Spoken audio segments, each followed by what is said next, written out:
మిడత చీమల్ని చూసి మిడిసిపడింది. ఈ ప్రకృతి మొత్తం నా సొంతం, చీమల్లాగా ఆహారం దాచుకునే అవసరం నాకు లేదు అని విర్రవీగింది. వాతావరణంలో మార్పు జరిగింది. మిడతకి ఆహారం దొరకలేదు.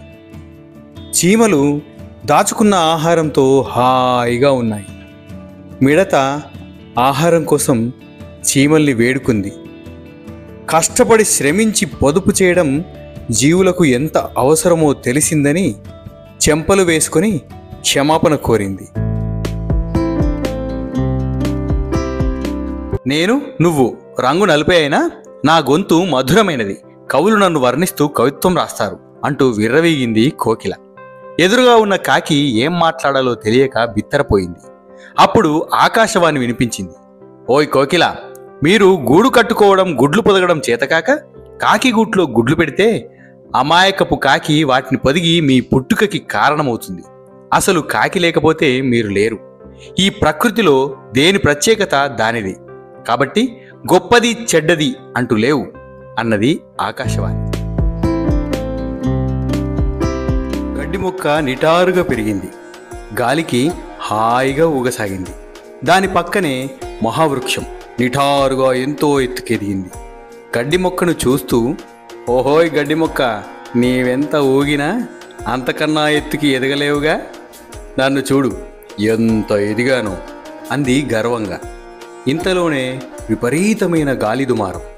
ఆ గాలి శక్తికి మహావృక్షం నేల కూలింది.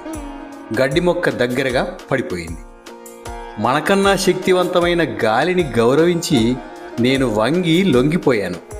నీవు గర్వంతో నిటారుగా అలాగే నిలబడి కూలిపోయావు. ఎంత ఎదిగినా ఒదిగి ఉండడం నేర్చుకోవాలి గురువుగారు అంది గడ్డి మొక్క నేల కూలిన మహావృక్షాన్ని చూస్తూ. సింహం రాజసంగా చెట్టు నీడన కూర్చొని ఉంటే ఓ 10-12 పంది పిల్లలు వేసుకొని ఒక పంది వచ్చి ఇలా అంటుంది. కొంతమంది ఉంటారు, సంవత్సరానికి ఒక కానుకకు ఒకటే బిడ్డని కంటారు, అదే అడవికి రాజును అని విర్రవగిపోతారు. ఏంటో వారి పొగరు. నన్ను చూడు, తడవకి 10-12 మంది పిల్లల్ని కంటాను. ఇలాంటి భాగ్యం ఎంతమందికి వస్తుంది అని సింహాన్ని చూస్తూ ఇన్సల్ట్గా మాట్లాడింది పంది. అరే, నువ్వు ఎన్నిసార్లు ఎన్ని పిల్లల్ని కన్నా అవి పంది పిల్లలే. నేను సంవత్సరానికి ఒక్క పిల్లను కన్నా అది సింహం రా.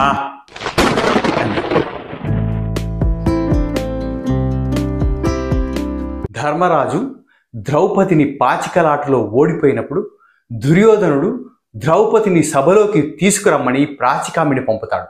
అప్పుడు ద్రౌపది నేను ధర్మ విదితయా అధర్మ విదితయా కనుక్కొని రమ్మని పంపుతుంది. సభలో ఈ మాటకి ఎవ్వరు కూడా సమాధానం చెప్పలేకపోతారు. కానీ దుశ్శాసనుడు వెళ్ళి ద్రౌపది శిఖ వెంట్రుకలు పట్టుకొని నిండు సభలోకి లాక్కొని వస్తాడు. ఈ చర్యని తీవ్రంగా వ్యతిరేకించినటువంటి వ్యక్తి దుర్యోధనుడు, దుశ్శాసనుల తర్వాత అత్యంత శక్తివంతమైన వ్యక్తిగా వికర్ణుని పేర్కొంటాడు. వికర్ణుడు ఈ చర్యని తీవ్రంగా వ్యతిరేకించాడు. కానీ అతని మాటల్ని సభలో ఎవ్వరు కూడా లెక్క.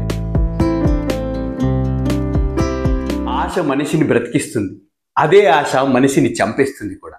ఒక ముసలాయన తీవ్రమైన చలిలో వణుకుతూ అక్కడ కూర్చొని ఉంటే ఆ దారమ్మట పోతున్నటువంటి కోటీశ్వరుడు అతన్ని చూసి, అబ్బా ఇంత చలిలో వణుకుతున్నావు, ముసలివాడివి, చనిపోతావు, నీకు ఒక మంచి కోటు తీసుకొచ్చిస్తాను, వెచ్చగా ఉంటుంది, వేసుకుందువు కానీ అని ఆ ముసలాయనకి మాట ఇచ్చి అక్కడి నుంచి వెళ్ళిపోయాడు.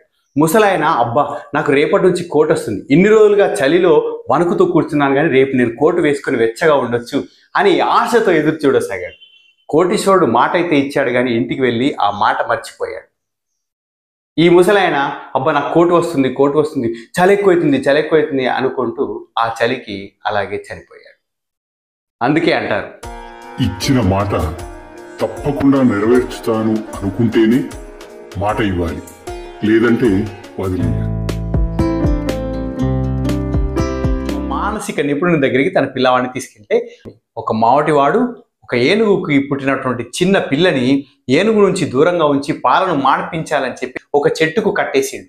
ఆ చెట్టుని లాగడానికి ఎన్నో రకాలుగా ప్రయత్నం చేసి అలసిపోయి ఇక నా వల్ల కాదు అని విరమించుకుంది. పెద్దయిన తర్వాత ఆ చెట్టుని లాగేసే అంత శక్తి ఆ ఏనుగుకు వచ్చింది. కానీ నేను చాలా ఏళ్ళ నుంచి ఈ చెట్టును లాగే ప్రయత్నం చేశాను, ఇది రాలేదు, నేను తప్పించుకోలేను, కాబట్టి ఇప్పుడు లాగే ప్రయోజనం లేదు అని స్థిరపడిపోయి ఆ చెట్టును లాగే ప్రయత్నం ఎప్పటికీ చేయలేదు. అలా మన మైండ్ని కంట్రోల్లో ఉంచుకోవడం, మన మైండ్ని ఒక విధంగా కోడ్ చేయడం ద్వారా మన మైండ్ని పూర్తి స్థాయిలో మార్చుకోవచ్చని ఆ మానసిక నిపుణుడు తల్లిదండ్రులకు సలహా ఇచ్చాడు. మీరే చెప్పండి, చిన్నపిల్లలని ఇలా బంధించి భయపెట్టి మార్చడం సాధ్యమేనా? ఎలా చేస్తే పిల్లలు మారతారో కామెంట్ బాక్స్లో తెలియదు. హేటు, ఫూలు, ఈడియట్ ముగ్గురు మంచి మిత్రులు. శ్యామ్ తీసుకోమంటే రాము శ్యామ్ జేబులో చేయి పెట్టి డబ్బులు తీసుకోవడం హేట్ చూశాడు. రాము శ్యామ్ జేబులో నుండి డబ్బులు దొంగిలించాడని హేటు ఫూల్తో చెప్పింది. ఫూలు ఈడియట్తో చెప్పాడు. ఇలా అందరికీ ఈ విషయం స్ప్రెడ్ అయింది. అందరి దృష్టిలో రాము దొంగగా మారిపోయాడు. పుకార్లు. ఒక రైతు ఎడ్ల బండి పైన బండెడు ధాన్యాన్ని నింపుకొని తీసుకెళ్తాడు. ఎడ్ల మూతి కట్టేశాడు. అవి ప్రశాంతంగా ఏమాత్రం చప్పుడు చేయకుండా ఆ ఎడ్ల బండిని ఎంతో శ్రమతో లాక్కెళ్తున్నాయి. కానీ బండికున్న చక్రాలు మాత్రం కిర్రు కిర్రు కిర్రు కిర్రు కిర్రు కిర్రు అంటూ చప్పుడు చేస్తున్నాయి. శ్రమించేటటువంటి ఎడ్లు ఏం చప్పుడు చేయకుండా ఆ ఎడ్ల బండి లాక్కెళ్తుంటే చక్రాలు మాత్రం అవి కిర్రు కిర్రుమని చప్పుడు చేస్తున్నాయి. కష్టపడేవాడు ఏమాత్రం చప్పుడు చేయకుండా వాడి పని ఏదో వాడు చేసుకుంటూ పోతుంటాడు. కష్టపడని వారు మాత్రమే వాడి గురించి గొప్పలు చెప్పుకుంటాడు. ఇట్లా కష్టపడ్డాను, అట్లా కష్టపడ్డాను అని కిర్రు కిర్రులని చప్పుడు చేస్తూ ఉంటాడు. మహాభారతంలో ఒక రాక్షసుడికి రాజస్థాన్ రాష్ట్రంలోని ఖాటు గ్రామంలో మందిరం కట్టి పూజిస్తున్నారు. అతని పేరేంటో మీకు తెలుసా? అతనెవరో ఇంతకు మీకు తెలుసా? భీముడు హిడింబీల కొడుకైనటువంటి ఘటోత్కచుని కుమారుడు బర్బరీకుడు. బర్బరీకుడికి ఖటు బాబా లేదా శ్యామ్ బాబా అనే పేరుతో రాజస్థాన్లోని ఖాటు గ్రామంలో మందిరం ఉంది.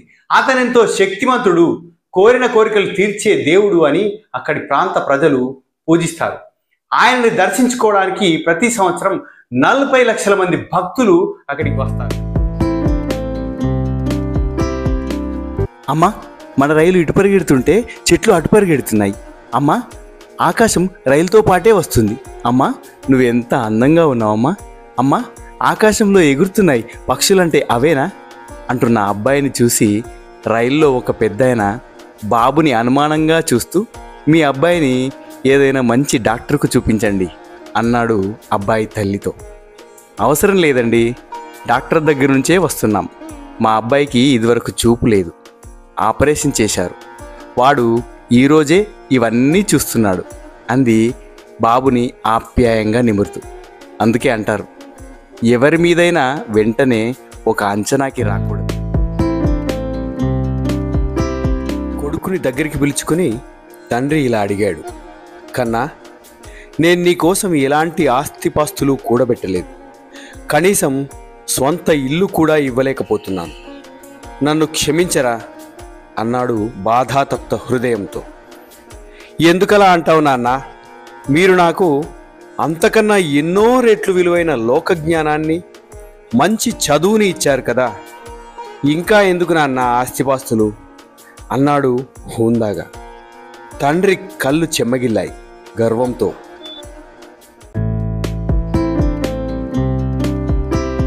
ఎంతో ఆనందంగా ఉన్న వారి జీవితాల్లోకి వర్షం శత్రువులా వచ్చింది.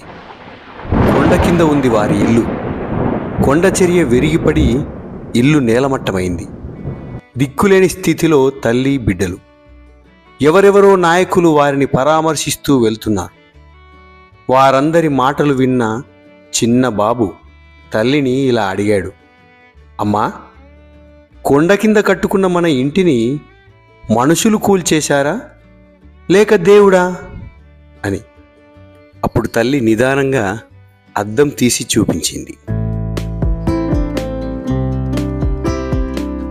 ఎన్ని దావతులు చేసుకున్నా, ఎంత ఎంజాయ్ చేసినా, బీరు, విస్కీ, కూల్ డ్రింక్ ఏది తాగినా, నలుగురు దోస్తులతోటి కలిసి గప్పాలు కొట్టుకుంటూ ఛాయ్ తాగడంలో ఉన్న ఆనందం మరెక్కడ దొరకదు.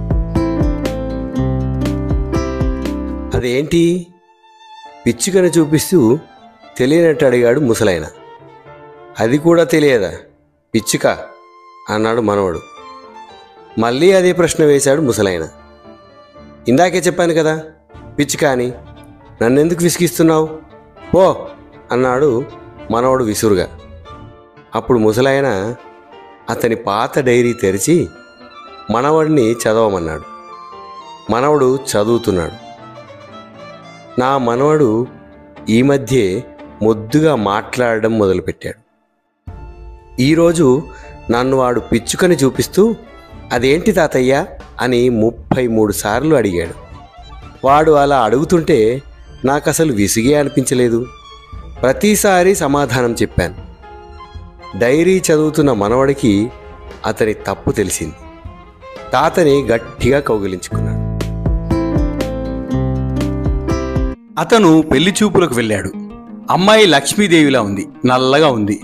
ఆమెతో కలిసి నలుగురిలో ఎలా తిరగాలి, ఫంక్షన్లకి పార్టీలకి ఎలా వెళ్ళాలి? అమ్మాయిని వద్దన్నాడు.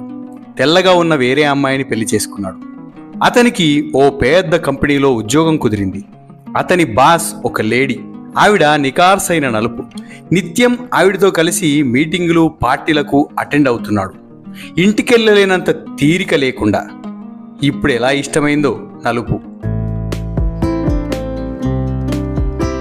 భారతదేశంలో జరుగుతున్న అమానవీయమైన అత్యాచారాల గురించి ఆరా తీద్దామని ఒక విలేకరి సృష్టికర్త బ్రహ్మదేవుని దగ్గరికి వెళ్ళి అడిగాడు. అప్పుడు బ్రహ్మదేవుడు ఎంతో విచారంతో, ఏం చెప్పమంటావు నాయనా? ఇలాంటి నరరూప రాక్షసులను సృష్టించినందుకు సిగ్గుపడుతున్నా. 2 రోజుల క్రితం ఆమెను బస్టాండ్లో చూశాడు. ప్రేమలో పడ్డాడు. 1 రోజు క్రితం ప్రపోజ్ చేశాడు. ఆమె ఓకే చెప్పింది. ఈరోజు ఆవిడ పుట్టినరోజు. రాత్రి 12 గంటలకి మొదటి ఫోన్ చేసి అతడు విష్ చేయలేదని ప్రేమకు బ్రేకప్ చెప్పింది. ఇలా ఉన్నాయి ప్రేమ. సాంబడు గాడిదను మరియు కుక్కను పెంచుతున్నాడు. కుక్క సాంబడి ఒంట్లో కూర్చుని వాడి మూతి నాకితే సంబరపడిపోతున్నాడు. అది చూసి గాడిద ఈర్ష్యపడింది. సాంబడు ఒంటరిగా కూర్చున్నాడు. అది చూసిన గాడిద కుక్కలాగా పరిగెత్తికెళ్ళి సాంబడి ఛాతి మీద కాళ్ళు పెట్టి మూతి నాకింది. అంతే. పక్కనే ఉన్న దుడ్డు కర్ర తీసుకుని గాడిదను చావబాదాడు సాంబడు. ఎవరి పని వారు చేస్తేనే అందం. ఫ్రీగా గడ్డి మేపుతున్నాడు కదా అని గొర్రెలు కాపరి ఎలా చెబితే అలా నడుస్తున్నాయి. ఉచిత పథకాలు అందిస్తామని హామీలు ఎవరిస్తే వారికి ఓటు వేస్తున్నాం మనం. గొర్రెల్ని కాపు కాస్తున్నాననే అధికారంతో గొర్రెల కాపరి గొర్రెల ఉన్ని తీసి అమ్ముతున్నాడు. బలిసిన గొర్రెల్ని కాసాయవాడికి అమ్ముతున్నాడు. ఉచితాలు ఇస్తున్నామనే అధికారంతో ప్రభుత్వాలు ధరలు పన్నులు పెంచుతున్నాయి. జనాల జేబులు జీవితాలు చితికిపోతున్నాయి. ఆలోచన శక్తి లేని గొర్రెల కన్నా మన బ్రతుకులు చిచ్చి. అతనికి పెంపుడు పిల్లి అంటే చచ్చేంత ప్రేమ.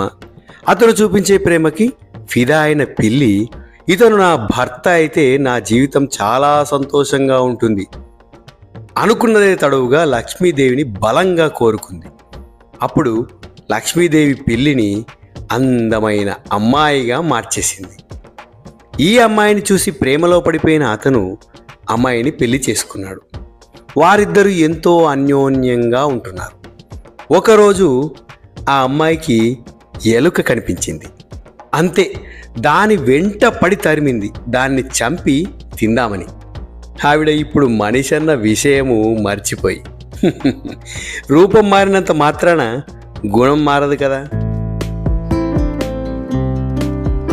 నా తాంత్రిక శక్తితో సంపద సృష్టిస్తాను, సృష్టిని నిలిపివేస్తాను అంటూ క్షుద్ర విద్యలు ప్రదర్శిస్తున్న మాంత్రికుడి దగ్గరికి అతని సేవకుడు వచ్చి, సామే, మీ ఇంట్లో దొంగలు పడ్డారు సామే అన్నాడు.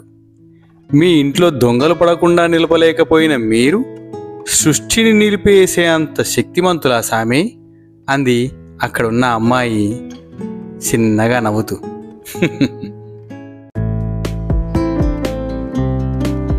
బంధువులు ఎంత చెడ్డవారైనా, వారు బురద లాంటి వారైనా వారి బంధుత్వము ఎంచుకోకూడదు అంటారు. ఎందుకంటే బురద కనీసం మంటలార్పడానికైనా పనికొస్తుంది అని.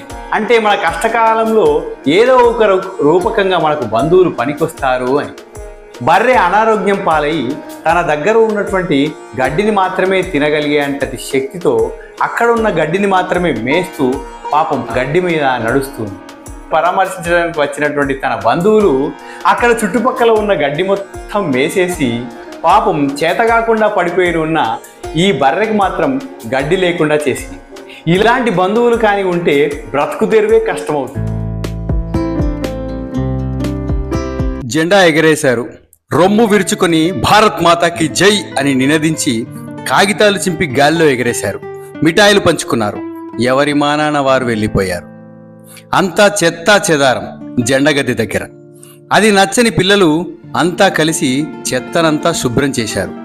ఇక్కడ నిజమైన దేశభక్తి ఎవరిలో ఉంది? రాజయ్య లక్ష్మీ దంపతులది గుడి దగ్గర పూల దుకాణం. ఆ రోజు శ్రావణ శుక్రవారం, వరలక్ష్మి వ్రతం.